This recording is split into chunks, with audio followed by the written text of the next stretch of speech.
దేవునికి మహిమ కలుగును గాక. ఈ ఉదయకాలాన్ని బట్టి దేవాది దేవునికి మహిమ ఘనత ప్రభావం కలుగును గాక. అందరికి ప్రైజ్ లాడండి.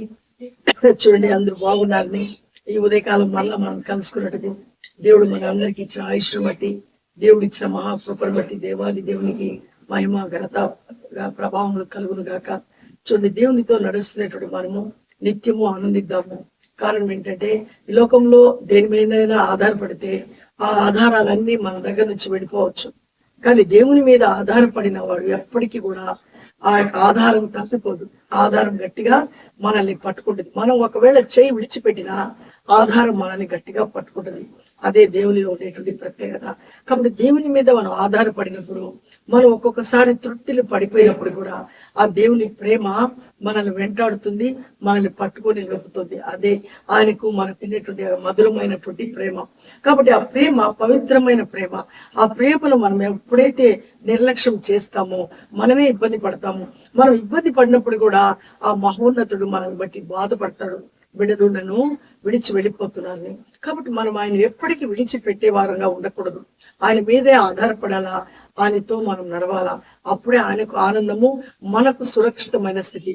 అందుకే మహోన్నతమైనటువంటి ఆ యొక్క దేవునితో మనం నిత్యము నివసించినప్పుడు, ఆయన చాటును ఎవరైతే నివసిస్తాడో వాడు ఎప్పుడు ఆయనతో ఉంటాడు, హ్యాపీ అయిన జీవితాన్ని కలిగి ఉంటాడని మనం ముందు వీడియోలో నేర్చుకున్నాం.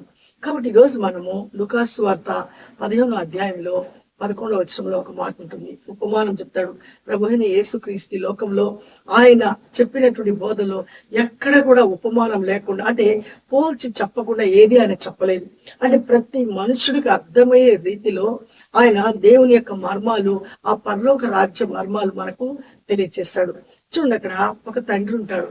ఈ లూకాసు వార్త 15వ అధ్యాయము 11వ వచనంలో ఒక తండ్రి ఉంటాడు. ఆయనకి 2 కుమారులు ఉంటారు. ఆ 2 కుమారులు, పెద్ద కుమారుడు, చిన్న కుమారుడు. పెద్ద కుమారుడు తండ్రి మాట జవదాటకుండా వింటుంటాడు. ఈ చిన్న కుమారుడు ఎలాంటి వాడంటే ఆ జల్సా చేస్తూ తన యొక్క స్నేహితులతో తిరుగుతూ ఉంటాడు. ఒకానొక సమయంలో తన యవనస్తుడిగా ఉన్నప్పుడు అంటాడు, నానా నాకు రావాల్సినటువంటి ఆస్తిలో వాటా ఇచ్చేయండి. నేను వెళ్ళి దూర ప్రాంతానికి వెళ్ళి నేను బాగా సంపాదించుకొని వస్తాను.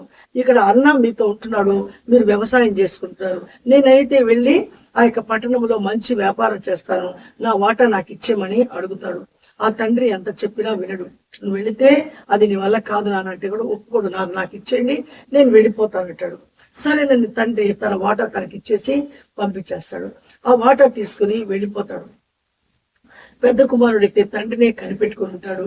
ఈ చిన్న కుమారుడైతే బయటకు వెళ్ళిపోయి తన స్నేహితులతో తన దగ్గర ఉండేటువంటి ఆస్తిని చూసి చుట్టూ స్నేహితులు ఎప్పుడు తాగిపోవటము, ఇష్టం వచ్చినటువంటి జల్సాలు చేయటము, ఈ పరిస్థితుల్లో ఆయన ఉండిపోతాడు.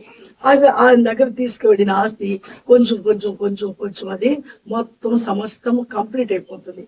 ఈ కంప్లీట్ అయిపోయిన తర్వాత స్నేహితులు అందరూ ఆయన విడిచి వెళ్ళిపోతారు. ఆయన వెళ్ళి ఏ బిజినెస్ చేయకపోగా తీసుకువెళ్ళిందంతా పోగొట్టుకుంటాడు. ఏమీ లేనివాడుగా నిలబడిపోతాడు. కనీసము తన పొట్టను పోషించుకునే దానికి కూడా తన దగ్గర అయితే ఏమీ లేదు. అలాంటి పరిస్థితికి వచ్చి ఆకలితో మలమల మాడిపోతుంటాడు. మలమల మాడేటప్పుడు అనుకుంటాడు, ఎక్కడికి వెళ్ళినా ఆయనకి పని దొరకదు. ఆ టైంలో పందులు మేపుకునేటువంటి ఆ పందులు ఉండేటువంటి ఆయన దగ్గరికి వెళ్తాడు. ఆ యజమానితో అంటాడు, అయ్యా నువ్వు ఈ పందులన్నిటిని నేను మేపుతాను, నాకేమైనా తినేదానికి పెడతావు అంటే, ఓకే నువ్వు వీటికైనా మేపుకొని వచ్చావంటే అది తినేటువంటి ఆ పొట్టునే నీకు పెడతానంటాడు. అంటే పందులు తినేటువంటి పొట్టు తినేదానికి కూడా సిద్ధపడుతున్నాడు. అంటే ఆకలి తనను అంతగా బలవంతం చేస్తుంది. కాబట్టి తన ఆకలి కొరకు ఆ పందుల దగ్గర, ఆ పందులు మేపేదాని కొరకు అతడు నియమింపబడతాడు. అయితే తను తినే టయానికి ఆ పందులు ఆ పొట్టును కూడా తను తినేయకుండా అవి ఏం చేస్తాయంటే లాక్కెళ్ళిపోతుంటాయి. అప్పుడు చాలా బాధపడతాడు. అయ్యో నా తండ్రి దగ్గర ఎంత మంది పనులు ఉన్నారు. అంటే తన తండ్రి మంచి భూస్వామి, కావాల్సినంత పొలం ఉంది. నా తండ్రి ఇంట అనేక మంది పనిచేస్తున్నారు, వాళ్ళకి మంచి శ్రేష్టమైన ఆహారం దొరుకుతుంది. నేనైతే ఇక్కడ ఈ పందుల పట్టు కూడా నాకు దొరకటం లేదే. కాబట్టి నేను ఒక పని చేస్తా, ఇంకా నాకు ఈ లోకంలో ఎక్కడ కూడా పని దొరకదు. నా తండ్రి ఇంటి దగ్గర పని ఉంది, మా తండ్రి దగ్గర పనులు ఎంతో మంది ఉన్నారు. నేను వెళ్ళి మా తండ్రితో ఇలా చెప్తాను, తండ్రి ఇంకా నువ్వు నాకు తండ్రి కాదు, నేను నీ కుమారుని కాదు, కేవలం నీ ఇంట్లో ఎలా పనులు ఉన్నారో అలాగే నేను కూడా ఒక పనుడిగా పనిచేస్తాను, నన్ను కూడా కూలీలో పెట్టుకో, నాకు కూడా కూలి ఇవ్వు అని అడుగుతాను అని తనకు బుద్ధి వచ్చినప్పుడు ఆ తండ్రి దగ్గరకు వచ్చేదానికి ప్రయత్నిస్తాడు. కానీ ఈ కుమారుడు వెళ్ళినప్పటి నుంచి ఈ తండ్రి అయితే రోజు కుమారుడు కొరకు ఎదురు చూస్తున్నాడు. నా కుమారుడు ఏమైపోయాడు, నా కుమారుడు రాలేదే, అసలు బ్రతికున్నాడా, అసలు ఏమైపోయాడు అనేటువంటి ఆ బాధతో తండ్రి రోజు వ్యసన పడుతూనే ఉంటాడు. ఒకానొక రోజు ఆ తండ్రి కుమారుడు కొరకు రోజు ఎదురు చూసేటువంటి సమయంలో దూరం నుంచి చూస్తే తన కుమారుడు తిరిగి వస్తూ ఉంటాడు. ఆ చింపిరి బట్టలతో, ఆ యొక్క భయంకరమైనటువంటి అంటే తనకు రూపురేఖలు లేనటువంటి పరిస్థితులు వస్తుంటాడు. అయినా తండ్రి కుమారుడు గమనిస్తాడు. ఆ తండ్రి గమనించుకొని ఆ కుమారుడు దగ్గరగా ఇంటి దగ్గరకు వచ్చే సమయానికి పరిగెత్తుకుంటూ వచ్చి తన మెడ మీద అలాగే హత్తుకుంటాడు తండ్రి. ఆ తండ్రి ప్రేమ. ఆ యొక్క కుమారుడు ఎన్నో రోజులైంది స్నానం చేసి ఎంతో కంపు కొట్టుకుంటున్నాడు, భయంకరమైన ఆ దుస్థితిలో ఉంటున్నాడు. అయినప్పటికీ కూడా తండ్రి ఆయన కౌగిలించుకొని ఏం చేస్తున్నాడంటే ఆ యొక్క పనులందరినీ పిలుస్తున్నాడు. రండి రండి, ఇదిగో నా యొక్క వెళ్ళిపోయిన కుమారుడు, ఇదిగో చనిపోయాడు అనుకున్నాను, మరలా తిరిగి బ్రతికి ఇంటికి వచ్చాడు. మీరు వెంటనే ఏం చేస్తారంటే ఈ బిడ్డకు స్నానం చేయించండి, ప్రశస్తమైన వస్త్రాలు ధరించండి, ఈ బిడ్డ యొక్క మెడకు గొలుసు పెట్టండి, చేతికి ఉంగరం తొడిగించండి, చెప్పులు తొడిగించండి, విందు జరిగించండి. మీరు మంచి పశువులను వధించి మంచిగా అందరికీ మనం ఈరోజు విందునిద్దామని అంత సంబరపడిపోతాడు తండ్రి. అంటే తండ్రికి ఉండే ప్రేమ కుమారుడు తీసుకువెళ్ళి మొత్తం పోగొట్టుకు వచ్చినప్పటికీ కూడా తను వచ్చినందుకు మరలా తను ఏం చేస్తున్నాడంటే తనని ఆహ్వానిస్తున్నాడు. అది తండ్రికి ఉండే ప్రేమ. ఈ లోకంలో ఏ మనిషికి కూడా ఆ ప్రేమ ఉండనే ఉండదు.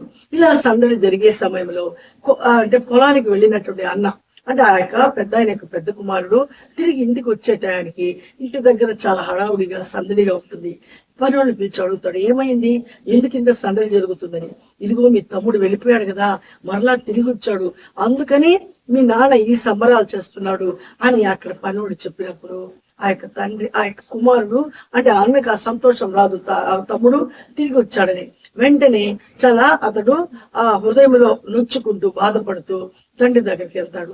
తండ్రి అంటాడు, ఏనాయనా చూడు మీ తమ్ముడు వచ్చేసాడు, అందుకే ఈ యొక్క సంబరం చేస్తున్నాను అన్నప్పుడు ఆయన అంటాడు, ఏం తండ్రి నువ్వు కొంచెమైనా సరే నా మీద ప్రేమ చూపించావా, నీతో రోజు ఉన్నాను కదా, నీ ఆస్తిలో ఎప్పుడైనా వాటాను అడిగానా, నేనేం చేస్తున్నాను, నీతో ఉంటున్నాను, అనుదినం వెళ్ళి పని చేసుకొస్తున్నాను, నువ్వు చెప్పినట్టు వింటున్నాను, ఏ రోజైనా సరే నువ్వు నా స్నేహితుల కొరకు ఇలాంటి విందు ఏర్పాటు ఎప్పుడైనా చేసావా, ఇదిగో నీ కుమారుడు వెళ్ళాడు, ఆస్తులంతా తీసుకెళ్లాడు, మొత్తం వేస్ట్ చేసుకున్నాడు, మరలా ఏమీ లేని వాడిగా తిరిగి వస్తే వాడు వచ్చినందుకు నువ్వు ఇలా చేస్తున్నావా అన్నప్పుడు తండ్రి అంటాడు ఒక మాట, అయ్యా అట్లా అనవాక, చూడు నువ్వైతే రోజు నాతో ఉంటున్నావు, నేను ఎంత ఆనందంగా ఉన్నాను, నా ఆనందంలో నువ్వు కూడా పాలిపాలుస్తుగా ఉంటున్నావు.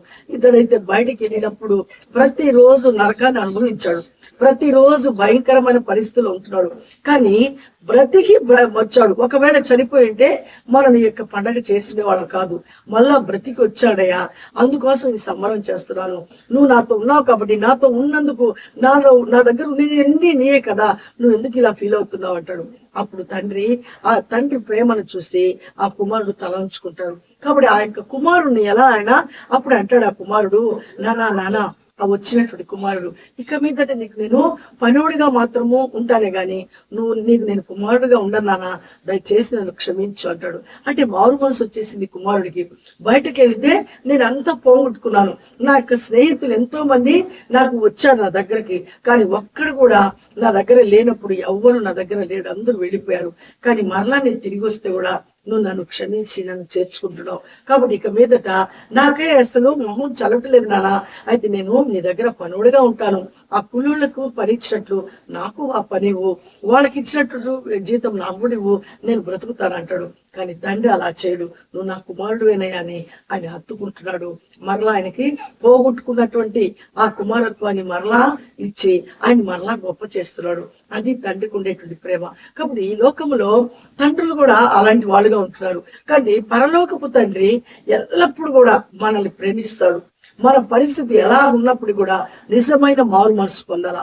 వేషధారణ కాకుండా, ఆ టైమింగ్ మారు మనసు కాకుండా, శాశ్వతమైన మారు మనసు.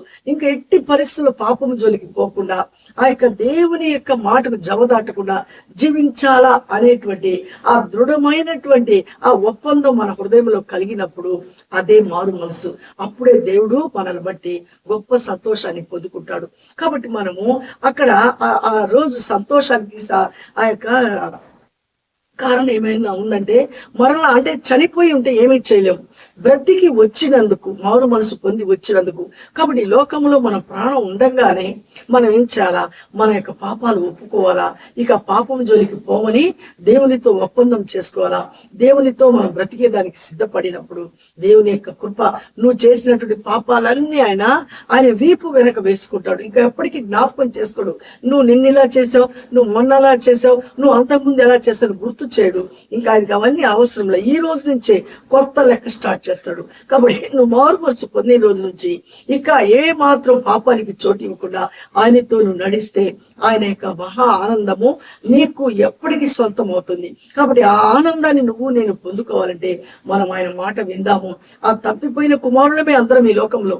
అయినప్పటికీ కూడా మారు మనసు, పశ్చాత్తాపాన్ని కలిగి నటించే వారంగా ఉండకుండా, వేషధారణ కలిగిన వారంగా ఉండకుండా, సంపూర్ణమైన విధేయత కలిగి ఆయనకు మన పరిస్థితి ఉన్నట్టు ఆయనకి మనం తెలియజేసి ఆయనకి ఇష్టలుగా బ్రతికేదానికి మనము అభ్యసిస్తాము.